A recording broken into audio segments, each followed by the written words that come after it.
Sofia, mistero sempre più fitto dopo che la Procura di Treviso ha aperto un'inchiesta per istigazione al suicidio. Così, mentre continuano le ricerche sui Colli, è stata disposta l'autopsia sul corpo del compagno. Agguato l'ex compagna a colpi di coltello, terrore nella notte a Casier per una quarantenne colpita al collo dall'ex, l'uomo arrestato, la donna viva per miracolo.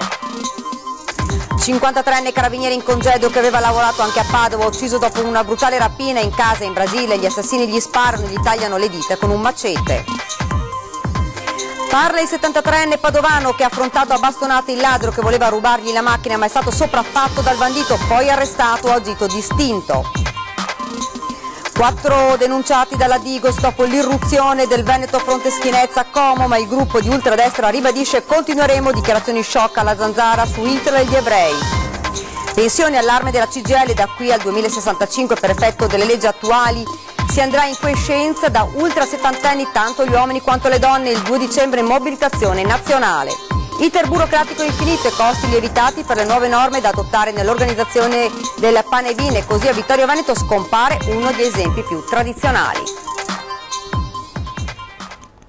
Ben ritrovati, edizione regionale dei notiziari di Antenna 3 Nord-Est. Lo avete dunque sentito dai titoli, è davvero giallo di Sofia. La Procura di Treviso ha aperto ora un'inchiesta per istigazione al suicidio ed il mistero è ancora più fitto. Intanto a Masere e Cornude la task force continua le ricerche della 43enne ucraina. Nelle prossime ore sarà effettuata l'autopsia invece sul corpo del compagno Daniel Albanese Pascal, 50 anni, che si è ucciso impiccandosi. I familiari dell'uomo sentiti dai carabinieri. Sentiamo.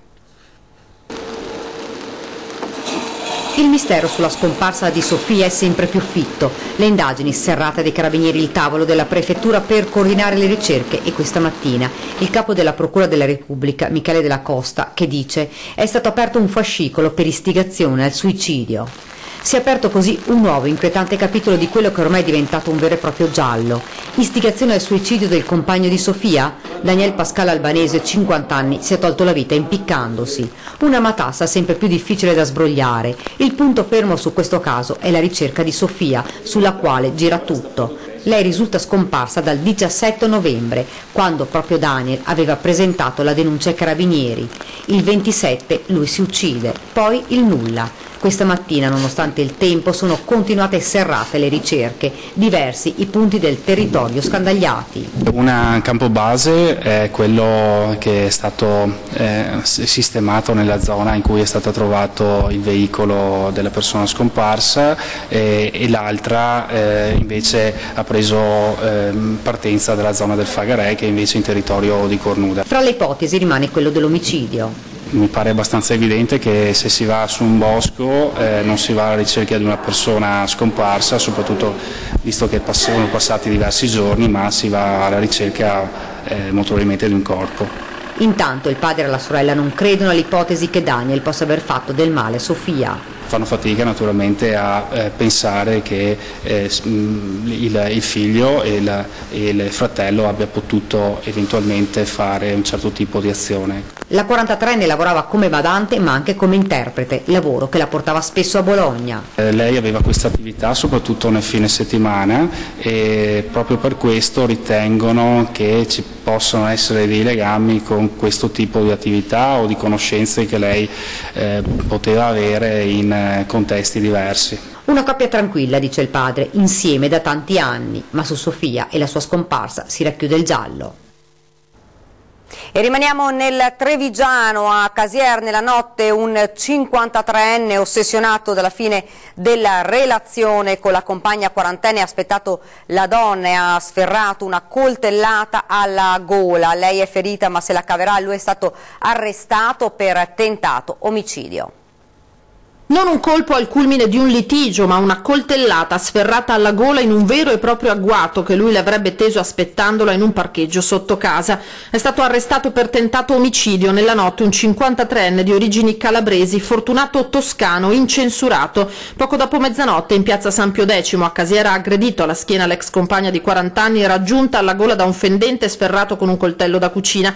I riflessi della donna, che ha immediatamente reagito, hanno impedito che la coltellata la uccidesse. Un taglio profondo profondo ma non fatale, poi la richiesta d'aiuto e l'uomo che scappa via. I carabinieri intervenuti sul posto l'hanno rintracciato poco dopo e arrestato con l'accusa di tentato omicidio e atti persecutori. Era ossessionato da me, ha spiegato dal suo letto d'ospedale la donna. Non è in pericolo di vita, la prognosi è di 20 giorni. La relazione era finita da tempo, l'uomo non sapeva farsene una ragione, la perseguitava, infine la decisione di aspettarla e aggredirla, armato. Quali fossero le sue intenzioni resta da stabilire, se spaventarla solamente oppure davvero ucciderla. In attesa della convalida il 53enne è stato posto agli arresti domiciliari. Ed un 53enne carabiniere in congedo che aveva lavorato anche a Padova, ucciso dopo una brutale rapina in casa in Brasile. Gli assassini gli sparano e gli tagliano le dita con un macete. Una rapina violentissima, colpito da diversi proiettili le dita delle mani, a quanto riportano i quotidiani di Salvador de Bahia, che gli sarebbero state amputate con un macete. È morto dopo 10 giorni di agonia in Brasile, la terra dove viveva da una decina d'anni Mario Simone, ex carabiniere, 53 anni, un servizio nell'Arma che lo aveva portato fino al 2006 anche tra Conselvo e Bagnoli di Sopra, nella bassa padovana. Dopo il congedo, il trasferimento in Brasile, un anno fa era sfuggito a una prima rapina, 10 giorni fa non ce l'ha fatta. Dopo una lunga agonia, il fratello accanto, Mario Simone, è morto. Le indagini sono in corso, i familiari chiedono che sia fatta giustizia. Rimaniamo nel Padovano, 73enne invalido, si è alzato in piena notte col gelo e ha preso a bastonate il ladro che tentava di rubargli l'auto. Il malvivente ha restituito le mazzate e ha preso a pugni l'anziano ferendolo. Poco dopo è stato arrestato. Questa è la storia di Leonio Spinelli, agricoltore di Pozzo Veggiani. Sentiamo. Sì, almeno 10:15. Mi va a fare la finestra al balcone e vedo che c'è uno dentro di macchina. No, la macchina è mia, Diceva lui. Guarda che la macchina è mia, non tua, fammi un piacere, vieni fuori o via. E insomma insistio qualche minuto, ma niente. E sì che aveva provato a metterla in moto ancora, forse andava, non so, e accendeva, spegneva. E ho preso il bastone e quando si è girato così, visto che no. L'ho preso qua, mi dico perché, e dopo... Spinelli avrebbe potuto infierire sul ladro, indifeso e colpito, ma dice: la mia coscienza non me l'ha permesso. Il malvivente, un 23enne equadoregno, non gli ricambia la cortesia e mentre l'anziano invalido spera che dopo la bastonata ricevuta desista, succede il peggio. E invece mi ha strattonato, ho tirato via il bastone e mi ha dato la ragnata prima sulla testa.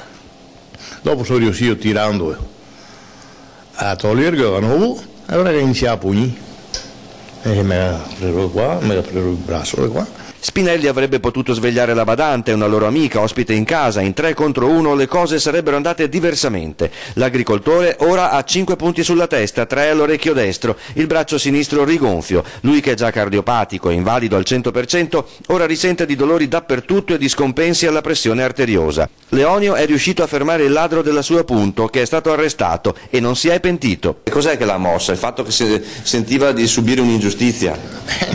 Questo no. Insomma, so che è una roba le mie, cerco di difenderla. L'istinto requeo. Assalto in casa a Borbiago di Mira con i ladri che hanno narcotizzato un'intera famiglia rubando pure i farmaci di una pensionata ottantenne infartuata e ricoverata d'urgenza in ospedale. Sentiamo.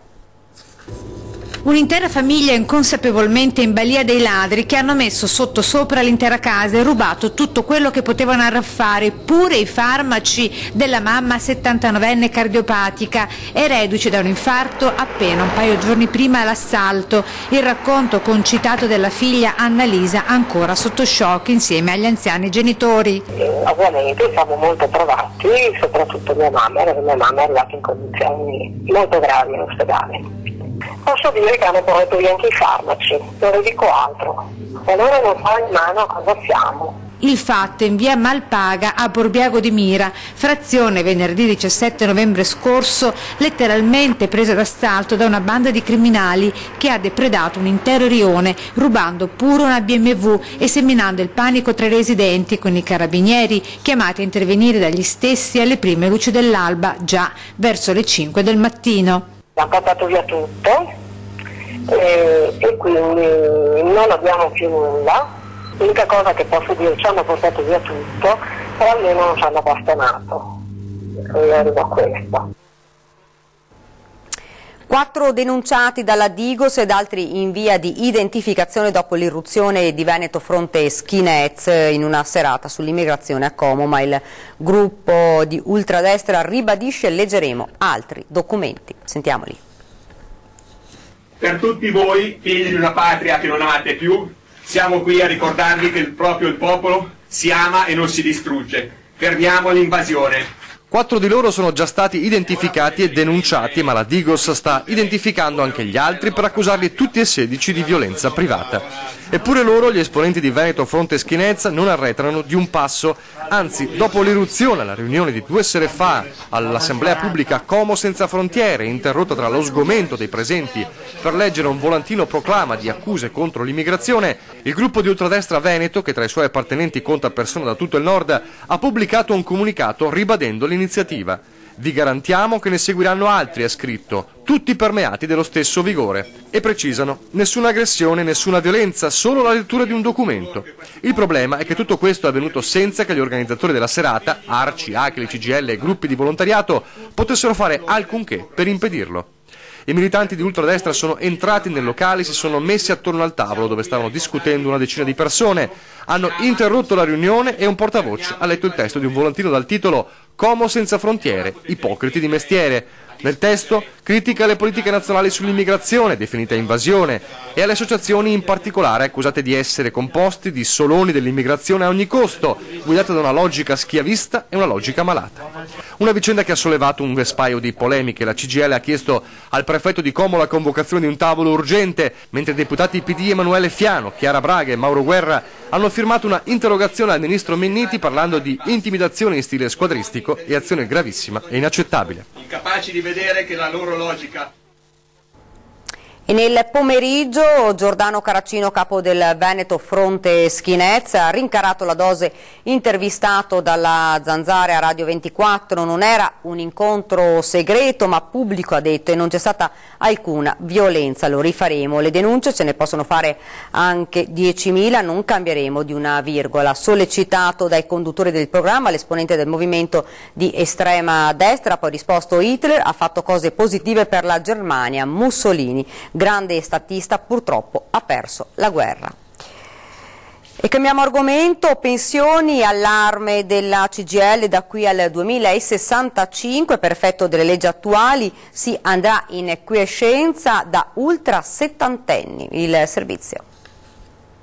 Pensioni, il futuro di quelli da girone dantesco da qui al 2065 per effetto delle leggi attualmente in vigore. Se nel frattempo non ci saranno modifiche, accadrà che si andrà in quiescenza da ultra settantenni, tanto gli uomini quanto le donne. A denunciarlo il sindacato. Sì, è vero, corrisponde alla verità, perché i meccanismi combinati tra la riforma Fornero dal 2012 e la precedente norma sull'innalzamento della speranza di vita ci restituiscono un panorama di questo tipo. Ma non è tutto, le pensioni saranno da fame.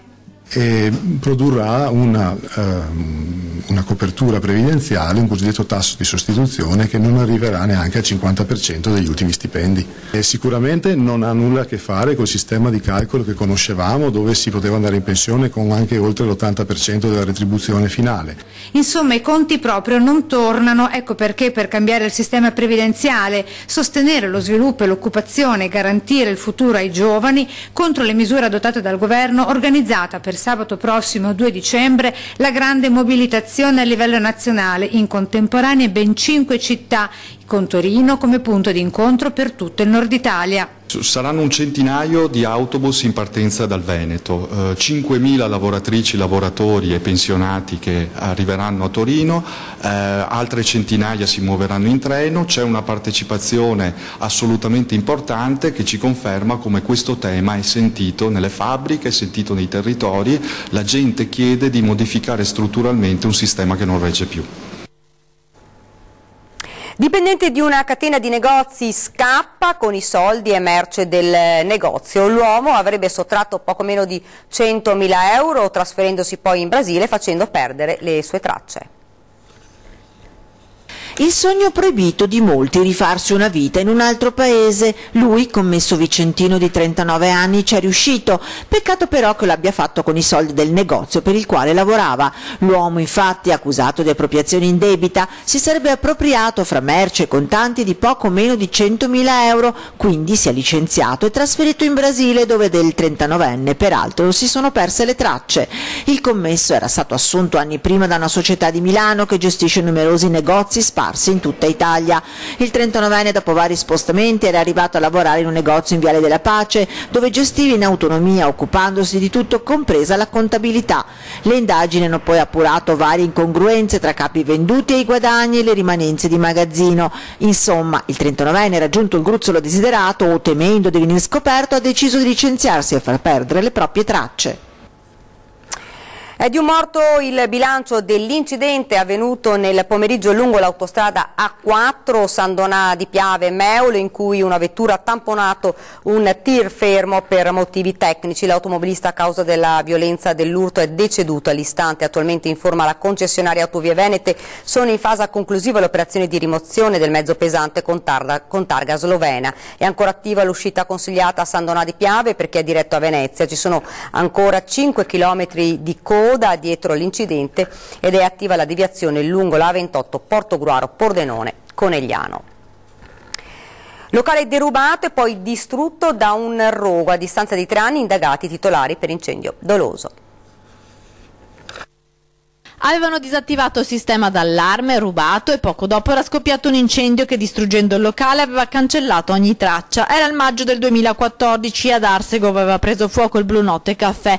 A distanza di 3 anni i proprietari ora sono indagati, avrebbero danneggiato e dato alle fiamme il locale per incassare il premio dell'assicurazione stipulata appena 10 giorni prima. Rischiano ora il processo i 2 soci che gestivano il locale, un 55enne di Campo San Piero e la moglie, oltre 2 esecutori materiali, un 27enne di San Giorgio in Bosco e un 41enne di Curtarolo. Ed ora ci fermiamo un attimo, c'è la pubblicità, rimanete con noi.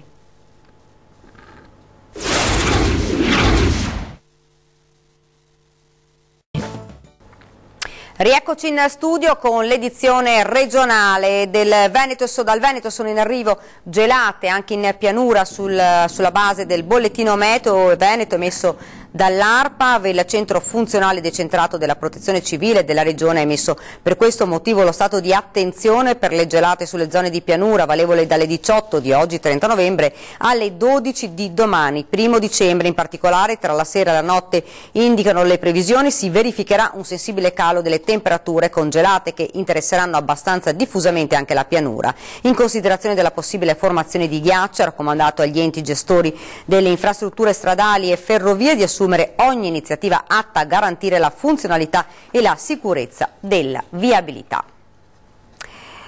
Ed ora parliamo invece del pane vin. A causa dell'iter burocratico, Vittorio Veneto dice addio alla tradizione. Abbiamo deciso di non far più di non portare avanti questa tradizione. Lo dice emozionandosi Sebastiano Baccichetti, e c'è da capirlo. Quando si finisce una storia centenaria nata 4 generazioni fa, succede questo. Stop allo storico pane vin della famiglia Baccichetti sul Colle San Paolo, il più antico di Vittorio Veneto. La decisione è arrivata ieri, dopo la lettera della polizia locale, introduzione di un nuovo iter burocratico per questioni di sicurezza. Da 10 anni a questa parte bastava una comunicazione ai vigili urbani. L'anno scorso si è un po' complicata, abbiamo dovuto fare una domanda in marca da bollo e fin qua ci stava. Adesso col piano di sicurezza redatto da un ingegnere diventa economicamente complicato. Insomma, per l'autorizzazione serve la valutazione di un professionista, ingegnere o architetto, e questo fa lievitare i costi per chi organizza il pane vin. La richiesta di permesso per lo stesso pane vin dovrà poi essere firmata dal responsabile dell'evento, accompagnato dal piano della sicurezza firmato da un professionista e controfirmata ancora dal responsabile. Scadenza fissata per il 15 dicembre, poi documento che deve essere valutato dal comune e dalla questura prima del via libera. Non si riesce a capire come si riesca anche a burocratizzare una tradizione, un qualcosa che non ha nessun vincolo di guadagno, No, era una tradizione e basta, e quello doveva rimanere. Nessuna possibilità di tornare sui suoi passi, anche perché il timore è che il futuro sia peggiore. Se questo è un passaggio, l'anno prossimo sarà più complicato ancora. Ci vorranno i guanti per distribuire la pinza, non so. Ed è davvero tutto per questa edizione del telegiornale, vi lascio come di consueto alle nostre previsioni del tempo. Grazie davvero per averci seguito e buona serata.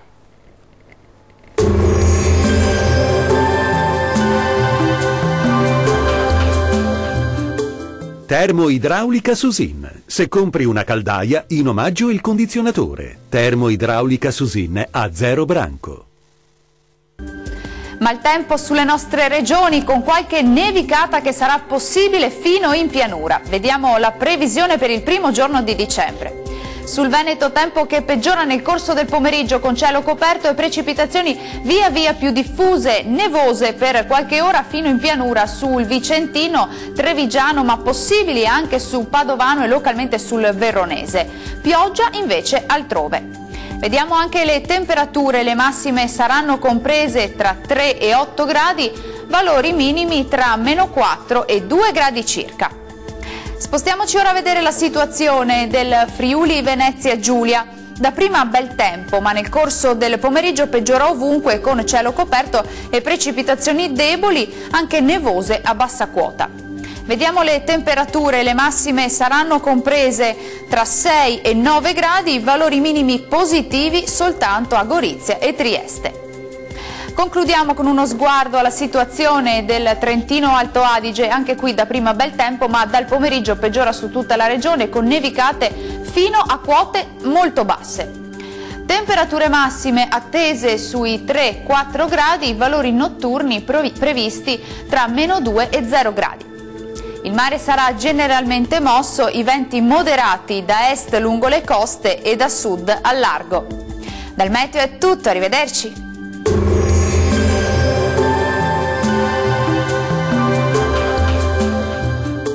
Termoidraulica Susin. Se compri una caldaia, in omaggio il condizionatore. Termoidraulica Susin a 0 branco.